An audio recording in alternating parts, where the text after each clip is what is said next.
تو کتنا تضاد ہے.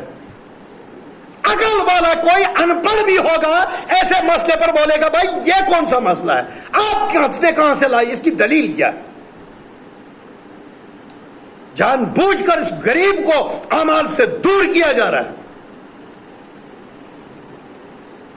کوئی دو کرنے کی ضرورت نہیں, اگر مل جاتا ہے وہی پہلے والا چلے گا, دوسرا وہ واپس کر سکتا ہے. اسلام میں آسانی ہے, اس میں مشکلات نہیں ہے. اس لیے نبی کریم صلی اللہ علیہ وسلم نے فرمایا تھا میرے صحابہ جیسے میں آپ کو دین کی باتیں کہوں اس پر عمل کرو, اس میں نون میں نقطہ مت نکالو, کیونکہ جتنا آپ اس میں سختی کرو گے یہ مسئلہ آپ کے لیے سخت ہو جائے گا. دین آسان ہے اور دین مکمل ہے, اور جو چیز مکمل ہو اس میں زیادہ بڑھانے کی ضرورت نہیں پڑتی. نہ کم کر سکتے ہیں نہ بڑھا سکتے ہیں. اس کو اسی حالت کے اندر رکھیے جس حالت میں محمد رسول اللہ صلی اللہ علیہ وسلم نے اس دین کو صحابہ کے حوالے کیا تھا. صحابہ نے سچ میں حق ادا کیا. صحابہ کا اسی لیے مقام بہت اونچا ہے. اسی لیے میں کہا کرتا ہوں اگر پوری امت کے اعمال ایک طرف اور ادنا صحابی جس نے محمد رسول اللہ صلی اللہ علیہ وسلم کو ایمان کی حالت میں صرف 1 گھنٹہ دیکھا ہو, ایک بار دیکھا ہو, پوری امت کے اعمال ایک طرف, اس صحابی کا وہ 1 گھنٹہ ایک طرف, پھر بھی برابری نہیں ہو سکتی. ہم اس نبی کے امتی ہیں. رحم بنو, رحم کرنے والے بنو, احسان کرنا سیکھو. اور مولوی جب آپ کو ایسی کوئی بات بتائے جس سے مسلمان یا فتنے کا انتشار ہو, اس مولوی سے پوچھو یہ بات آپ نے کہاں سے لائی ہے. میں کل ایک جگہ اجتماع میں تھا, آپ کو پتا ہے میں نے یہی بات وہاں پہ کہی تھی. میرے بھائی ہم مسلمان ہیں, ہمیں اتفاق اور اتحاد سے رہنا چاہیے. جب ایک دوسرے کے قتل کرنے والے ایک دوسرے کے بھائی بن سکتے ہیں, ہمیں تو کوئی اختلاف ہی نہیں ہے, ہمیں تو کوئی لڑائی ہی نہیں ہے. لیکن شرط یہ ہے اب آپ بنیاد اللہ کی کتاب کو بناؤ, آپ بنیاد محمد رسول اللہ صلی اللہ علیہ وسلم کی سنت کو بناؤ, حدیث کو بناؤ, تب جا کر اتفاق ہو جائے گا. ہم سب ایک ہو سکتے ہیں, ایک ہی ٹریک پر چل سکتے ہیں. کل جب اللہ کا دربار ہوگا وہاں ایک ایک سے انڈیویجول پوچھا جائے گا. بیٹے کا سوال باپ سے نہیں ہوگا, باپ کا سوال بیٹے سے نہیں ہوگا. جب یہ منظر ہوگا وہاں پر کوئی کام نہیں آنے والا, وہاں پر یہ نہیں چلنے والا ان کا دامن پکڑ کر مچل جائیں گے. کہاں مچلو گے, دامن ہی نہیں ہے. جس طرح سے ماں کے پیٹ سے جنم لیا تھا, کوئی کپڑا نہیں لگا ہوا تھا, اسی طرح سے کل حشر میں حساب ہوگا. حضرت عائشہ صدیقہ رضی اللہ تعالیٰ عنہ انہوں نے فرمایا یا رسول اللہ صلی اللہ علیہ وسلم کیا لوگ شرمائیں گے نہیں؟ ایسے حشر میں سب کھڑے ہوں گے. فرمایا عائشہ اس وقت اپنی پڑی ہوگی, کسی کو اس طرف خیال ہی نہیں ہوگا. یہ محشر کا میدان ہوگا اور ہم ہر چیز کو ہم اپنی عقل سے سوچتے ہیں.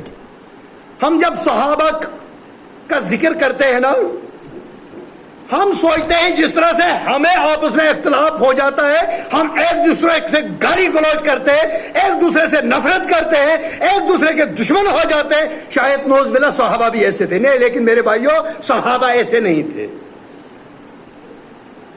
اپنے اوپر صحابہ کو مت قیاس کیجئے, اپنے معاشرے کو قیاس کر کے صحابہ کے بارے میں مت سوچئے. حضرت خلیل اللہ نے اپنے بیٹے کو ذبح کر دیا اور قیامت کی دیواروں تک قربانی ہوگی اسی طریقے پر ہوگی جس طریقے پر حضرت اسماعیل نے قربانی کی, محمد رسول اللہ صلی اللہ علیہ وسلم نے قربانی کی, ہمارے صحابہ نے قربانی کی, تابعین نے کی, آج تک کرتے آئے.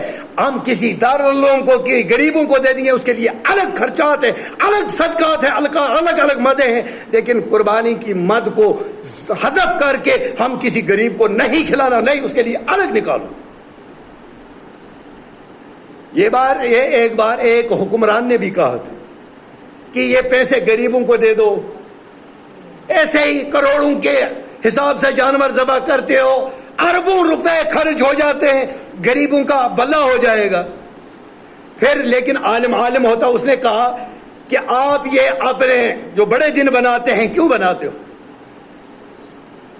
اس نے ان کو اس سے کہا، ایک سیاسی لیڈر تھا، بولا 15 اگست کیوں بناتے ہو؟ بولا یہ ہمارا آزادی کا دن ہے۔ 26 جنوری کیوں بناتے ہو؟ بولا یہ ہمارا یوم جمہوریہ ہے۔ بولا اتنے پیسے خرچ کرو، غریبوں کو دے دو، کیوں بناتے ہو؟ بولا نہیں ایسا نہیں ہو سکتا۔ بولا ایسا ہی ہے، ہم بھی ایسا نہیں کر سکتے، جو اللہ کا حکم ہے اللہ کے حکم میں کوئی مداخلت نہیں کر سکتا۔ کوئی کتنا بڑا عالم ہو۔ اور صحابہ کے بارے میں جب ہم ٹپنیاں کرتے ہیں نا، جب ہم ٹپنیاں کرتے 1400 سال کے بعد آج کالی پگڑی لگا کر میں صحابہ پر ٹپنی کرتا ہوں، جیسے ایسے ٹپنیاں کرتے ہیں جیسے یہ وہاں پر موجود تھے، جیسے اس ماحول میں موجود تھے۔ حضرت امیر معاویہ رضی اللہ تعالیٰ عنہ کے بارے میں آتا ہے 5ویں پشت میں یہ محمد رسول اللہ صلی اللہ علیہ وسلم کے خاندان سے مل جاتے، قریش تھے، کوئی اختلاف نہیں تھا، سیاسی اختلاف ہوتا ہے، لیکن وہ اتنے نیک دل انسان تھے کہ جب دین کی بات آتی تھی اس وقت کو اختلاف کوئی کام نہیں آتا تھا۔ جب حضرت امیر معاویہ رضی اللہ تعالیٰ عنہ حضرت علی رضی اللہ تعالیٰ عنہ کے درمیان جو جنگ صفین جب ہوئی تو یہ پتہ روم کے بادشاہ کو چلا۔ روم کے بادشاہ نے چٹھی لکھی امیر معاویہ کو، میں نے سنا ہے تجھے اپنے ساتھی علی نے الگ کر دیا ہے، آؤ میرے ساتھ ملو، میں آپ کو بہت بڑا عہدہ دیتا ہوں۔ امیر معاویہ کے سنہری حروف سے لکھے جانے والے الفاظ تھے، اس نے لکھا یا قلب الروم، اے رومی کتے، تو کہتا کہ میں علی کے ساتھ ہمیں کوئی اختلاف نہیں، ہم پہلے تیرا کلہ کما کر دیں گے، تو مجھے ملنے کی بات کہتا ہے، میں علی کے ساتھ مل کر اس کا ادنا سپاہی بن کر تیرے خلاف لڑوں گا، تو مجھے ملنے کی بات کر رہا ہے۔ کوئی اختلاف نہیں تھا۔ یہ جو ہے یہ بیماری، یہ بغض کی بیماری، یہ کینسر کی بیماری، یہ 1400 سال کے بعد یہ کالی پگڑی لگائی، کبھی کسی نے کوئی پگڑی لگا کر یہ فتوے دینے شروع کر دیے اور صحابہ پر ٹپنیاں کرنے لگے۔ اگر ایمان کو بچانا ہے تو صحابہ پر ٹپنی مت کیجیے، صحابہ کی فضیلت بیان کیجیے۔ تو صحابہ نے قربانی کی، تابعین نے قربانی کی، ہمیں بھی کرنی چاہیے، لیکن پھر اس کو فوٹو ویڈیو بنا کر آپ جو سوشل میڈیا پر ڈال دیں، یہ جائز نہیں، مت ڈالیے۔ کیوں ڈالتے ہو؟ کچھ لوگ کہتے ہیں اس کو مہندی لگاؤ، سرما لگاؤ، یہ کچھ نہیں ہے ایسا، یہ خود ڈرامے بنائے ہیں، یہ اسلام کے ساتھ اس کو کوئی تعلق نہیں۔ ہاں یہ ہے وہ تازہ ہونا چاہیے، ہاں یہ ہے وہ گودے والا ہونا چاہیے، ہڈیاں نکلی ہوں نہیں، ایسا نہیں ہونا چاہیے، بیمار لنگڑا ایسا قربانی میں نہیں لگے گا۔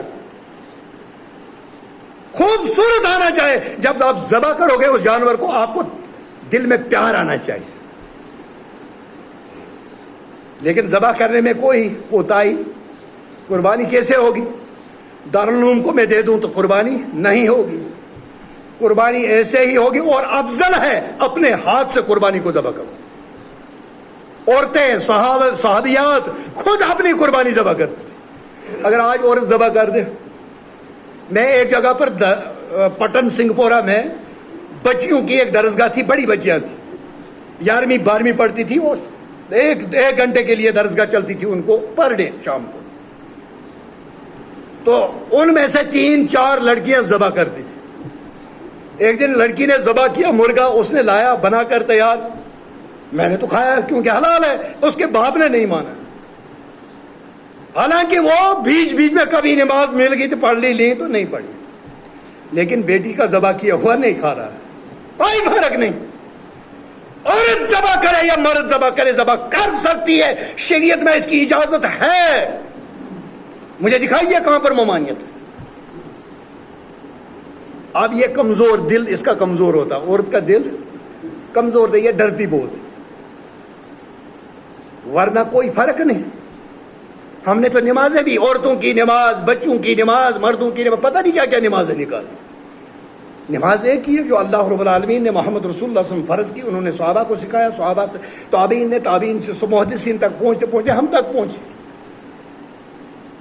تو اس میں میرے بھائیوں، قربانی کا جانور خوبصورت ہونا چاہیے، قربانی کا جانور تازہ ہونا چاہیے، کانا نہ ہو، دم کٹی نہ ہو، ٹانگ ٹوٹی نہ ہو، ایسا جانور قربانی میں نہیں لگ سکتا. اور قربانی نماز کے بعد ہوگی، نماز سے پہلے قربانی نہیں ہے. وہ اس صحابی کے لیے اس نے غلطی سے، اجتہادی غلطی، انہوں نے سوچا کر لیں گے، پہلے ہی کر لیں گے، جو غریب ہیں ان کو پہلے ان کے چولہے تک یہ گوشت پہنچ جائے. بولا میرے صحابی یہ عام صدقہ ہے، یہ قربانی نہیں. بولا یا رسول اللہ اس وقت تو میرے پاس کچھ نہیں ہے، ایک 6 مہینے کا ایک چھترا ہے، کیا کروں؟ بولا کر لے، لیکن یہ تیرے لیے، صرف تیرے لیے، تیرے بعد یہ کسی کے لیے نہیں ہے. اور ایک بکرا ایک فیملی کی طرف سے کافی ہے. اور کچھ لوگ فخر کرتے ہیں 10 قربانیاں. اور اگر فیملی بڑی ہو، خاندان بہت بڑا ہو، خود ہی کھا سکتے، اتنی بھی ضروری نہیں ہے، لیکن غریب گروہوں کے پاس پہنچنا چاہیے. اگر نہ پہنچے، مطلب اتنی بڑی فیملی ہے، اگر 50 آدمی فیملی میں رہتے ہیں تو 10 12 15 کلو کا بکرا ہے تو وہ فیملی میں ہی پورا ہو جائے گا، کوئی حرج نہیں. پہلے رسول اللہ صلی اللہ علیہ وسلم نے منع کیا تھا اس کا سٹور کرنے سے، جمع کرنے سے، لیکن بعد میں اجازت دے دی، کیجیے. لیکن خدا را اللہ کے لیے، اللہ کو اگر راضی کرنا ہے تو پھر اس کا ویڈیو بنا کر سوشل میڈیا پر مت چڑھائیے. فیس بک پر چڑھانا، کسی دوسری کمیونٹی کو تکلیف پہنچانا، یہ اسلام نہیں ہے. اسلام نے یہ نہیں سکھایا، مت پہنچائیے تکلیف. اگر کسی کو تکلیف پہنچ رہی ہے ہماری وجہ سے، ہماری عبادت کی وجہ سے، تو اس عبادت کو اس طریقے سے کیجیے تاکہ دوسرے کو تکلیف نہ پہنچے. میرے بھائیوں، اس وقت صرف نفرتیں پھیل رہی ہیں، نفرتیں بانٹ رہے ہیں لوگ، نفرتیں بانٹ رہے ہیں، نفرتیں پھیلا رہے ہیں. بھائی پیار پھیلاؤ، پیار پھیلاؤ، پیار و محبت کی باتیں کرو، ایک دوسرے کو مدد کرنے والی باتیں کرو. اور یہ مت دیکھو یہ کس قوم سے، یہ مسلم ہے، ہندو ہے، سکھ ہے، جو بھی ہے، مدد کیجیے. اگر وہ غریب ہے، اگر وہ مدد کا مستحق ہے، اس کی مدد کیجیے. یہ ہم نے اسلام نے سکھایا. محمد رسول اللہ صلی اللہ علیہ وسلم، تاریخ میں آتا ہے کہ ایک یہودی کو محمد رسول اللہ صلی اللہ علیہ وسلم نے گھر چلانے کے لیے کچھ مال دیا اور اپنی زرہ گروی رکھی. کس کے لیے؟ یہودی کے لیے. حالانکہ یہودی صرف مخالفت کرتے تھے. محمد رسول اللہ صلی اللہ علیہ وسلم ایک بار ایک جنازہ گزرا، کھڑے ہو گئے، احترام کے لیے کھڑے ہو گئے. تو صحابہ نے پوچھا یہ یہودی کا جنازہ؟ بولا یہودی ہو کوئی بھی انسان ہے، انسان کا جنازہ جب ہو یہ احترام کے قابل ہے. اس کا جو اعمال ہے وہ منقطع ہو گیا، اب یہ آخرت سدھار گیا. اس لیے میرے بھائیوں، اس دنیا میں آج کے وقت میں پیار اور محبت بانٹنے والے بنو، اتفاق اور اتحاد پھیلانے والے بنو. ایک دوسرے سے اختلاف مت کرو، اختلاف کرو لیکن جائز طریقے سے کرو، اور وہ اختلاف آپ کو دور کر سکتا ہے. اللہ کی کتاب ہے، محمد رسول اللہ صلی اللہ علیہ وسلم کا فرمان ہے، آپ کے اختلافات کو مٹا کر ہمیں ایک ہی پٹری پر جمع کر سکتا ہے. وہ صرف اور صرف کتاب و سنت ہے، اس کے بغیر کوئی چیز جمع نہیں کر سکتی. وآخر دعوانا الحمدللہ رب العالمین. والسلام علیکم ورحمۃ اللہ.